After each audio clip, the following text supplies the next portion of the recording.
Bismillahirrahmanirrahim. Alhamdulillahirrabbilalamin. Wassalatu wassalamu ala rasulillah wa ala alihi wa sahbihi wa mawala. Amma ba'd. Ayuhal ahibah ikhwani wa akhwati fillah rahimani wa rahimakumullah. Kita lanjutkan kembali membahas ayat-ayat pilihan yang biasa dibawa atau disampaikan oleh para ulama di kajian-kajian mereka. Baik, ayat yang akan kita bahas di video kali ini adalah ayat ke-1 dari surat Al-Hujurat, di mana Allah Subhanahu wa taala berfirman, "Ya ayyuhalladzina amanu la tuqaddimu baina yadayillahi wa rasulih. Wattaqullaha innallaha samii'un 'alim." Wahai orang-orang yang beriman, janganlah kalian mendahului Allah dan Rasulnya. Atau bisa dengan bahasa yang lain, wahai orang-orang beriman, janganlah kalian lebih mengedepankan selain Allah dan Rasulnya. Bisa juga maknanya, wahai orang-orang beriman, janganlah kalian tidak sopan, tidak beradab kepada Allah Subhanahu wa taala dan Rasulnya. Baik, ayolah hebah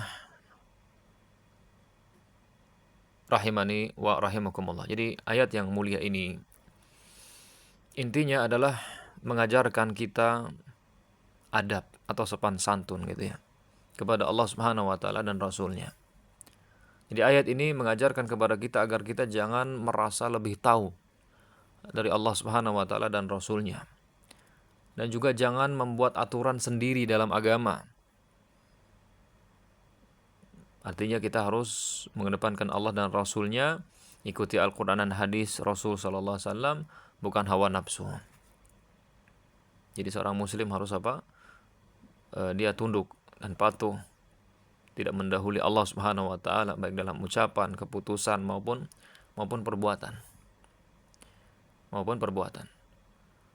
Jadi dari sini al-hibah kita mendapatkan pelajaran bahwa tidak boleh kita mendahului Allah dan Rasulnya.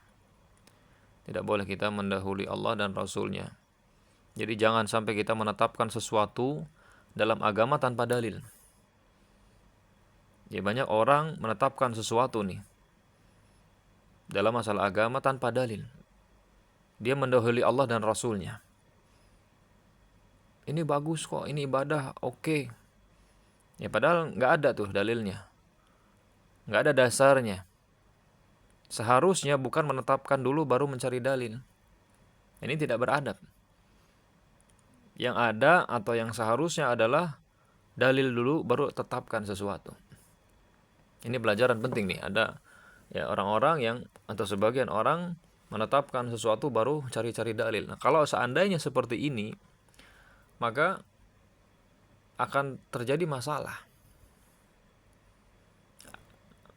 Kalau seandainya dia menetapkan sesuatu, udah ngomong ke orang contohnya, ternyata ketika dia cari dalil, nggak benar nih apa yang dia tetapkan. Akhirnya apa? Berat. Untuk apa? Untuk menyampaikan yang sebenarnya kepada orang yang telah dia ajak bicara. Karena malu lah, udah ngomong, udah netapin, ternyata salah. Nah ini muskilah jadinya.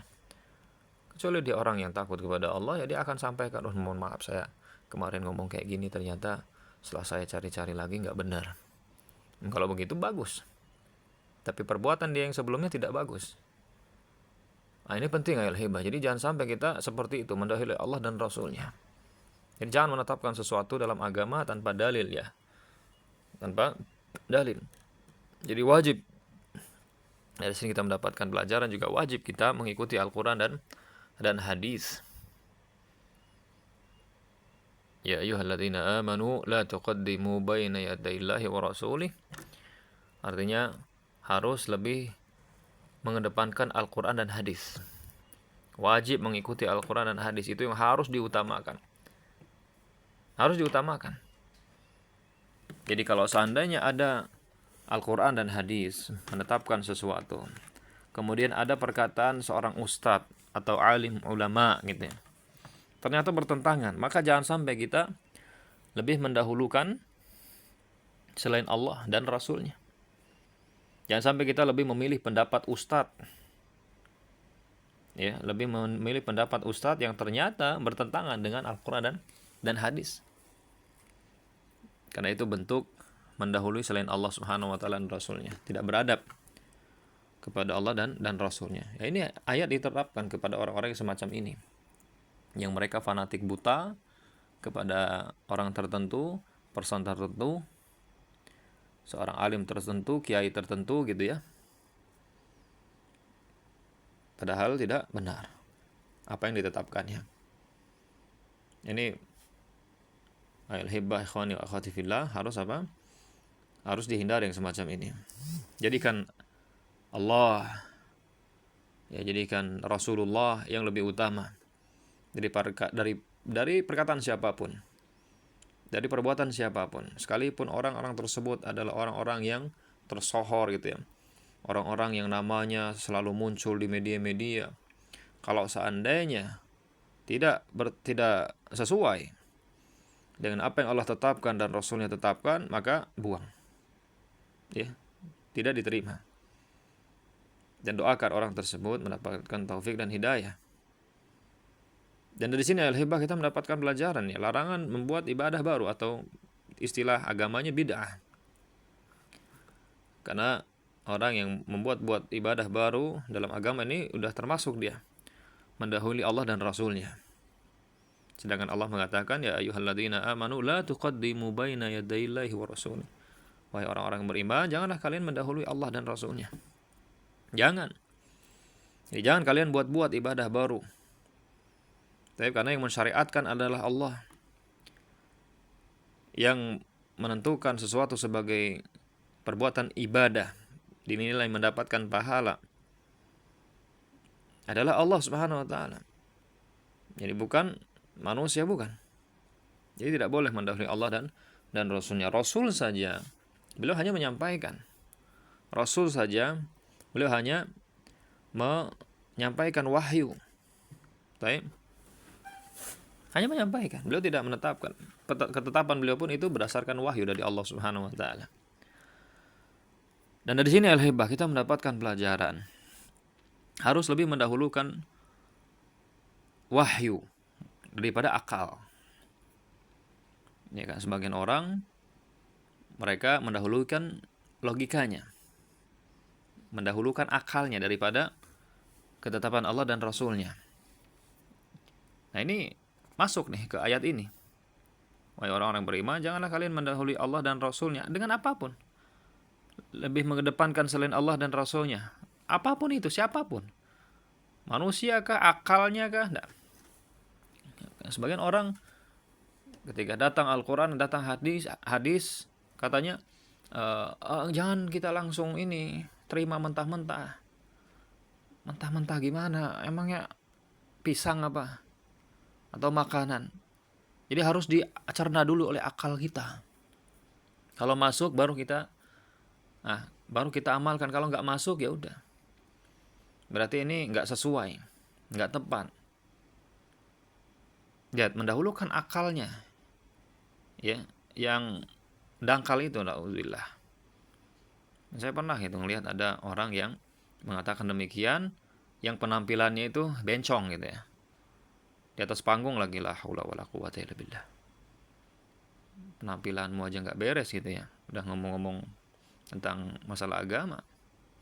Fala haula wala quwwata illa billah. Jadi jangan sampai kita lebih mendahulukan logika kita, akal kita. Ya, akal kita pakai untuk mencerna, tapi kalau seandainya ternyata udah berbenturan, menurut akal kita tidak masuk, kita harus dahulukan wahyu. Karena perkara-perkara gaib itu ada yang nggak bisa dicerna oleh akal kita. Karena akal kita terbatas. Ada hal-hal yang akal kita itu tidak mampu mencernanya. Tidak bisa memikirkannya. Nah, ini penting. Orang-orang yang telah mati contohnya, yang udah jadi tulang belulang, nanti dihidupkan kembali.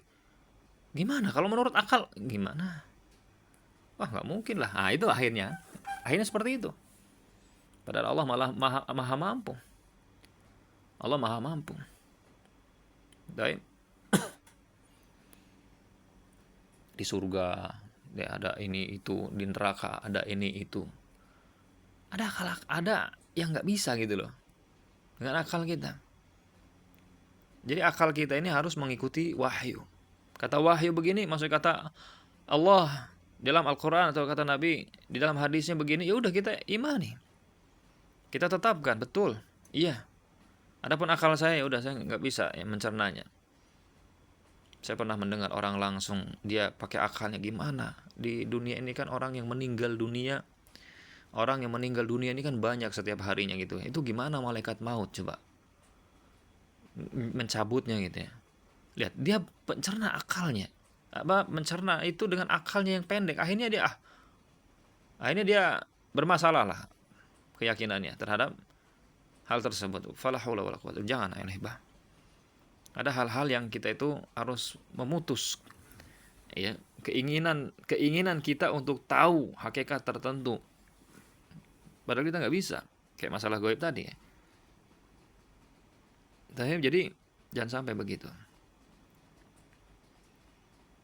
Karena ada hal-hal yang tadi ya, seperti yang Ana sampaikan, ada hal-hal yang nggak bisa gitu loh, nggak masuk di akal kita. Ya kita wudhu nih, terus kita batal, buang angin contohnya, kentut gitu ya. Lah kita disuruh wudhu lagi. Kok bisa begitu? Ya seharusnya yang dibasuh itu kan yang menjadi jalan keluarnya angin itu. Tapi yang kita basuh mulut, hidung, muka, tangan dan seterusnya. Kok begitu? Menunjukkan memang begitu ya Lebah. Kita harus tunduk dan patuh. Akal kita harus mengikuti dalil ketika berbenturan gitu ya. Dan alhamdulillah agama ini tidak berbenturan dengan akal sebetulnya. Cuman kadang kala ada gitu yang nggak bisa dimasukin ke akal gitu. Makanya di saat itu udah kita dahulukan Allah dan Rasulnya. Dan juga yang hebat dari sini kita mendapatkan pelajaran ya, hati-hati ya dalam bicara agama ya. Ini masuk ke poin sebelumnya sebetulnya. Jadi jangan asal bicara tanpa ilmu. Ya harus hati-hati dalam berbicara soal agama. Karena kalau kita bicara soal agama tanpa ilmu itu sama dengan mendahului Allah dan Rasulnya. Kalau memang kita nggak bisa jawab contohnya ketika ditanya, ya udah bilang aja nggak tahu. Wallahu a'lam bishawab. Saya cari dulu ya, saya mutolaah dulu. Atau saya tanya kepada orang yang paling berilmu ya. Orang yang lebih berilmu.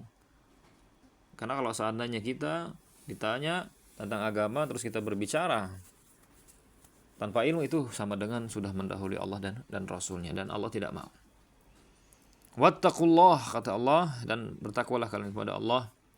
Takutlah kalian kepada Allah Subhanahu wa taala. Ya ini peringatan bagi Allah. Takutlah kalian kepada Allah untuk apa? Untuk menjadikan selain Allah itu lebih dikedepankan gitu ya. Apapun. Entah manusia, entah organisasi tertentu. Banyak orang subhanallah menjadikan organisasi itu kayak agama sudah. Bahkan ada juga klub sepak bola lebih didahulukan daripada Allah dan Rasulnya. Klub sepak bola udah kayak agama, cintanya luar biasa berat, dia rela mati kalau seandainya terjadi sesuatu dengan klub bolanya, pokoknya dia pasang badan ya Rabbi. Sampai sebegitunya. Kalau terhadap agamanya nggak begitu juga dia. Musibah.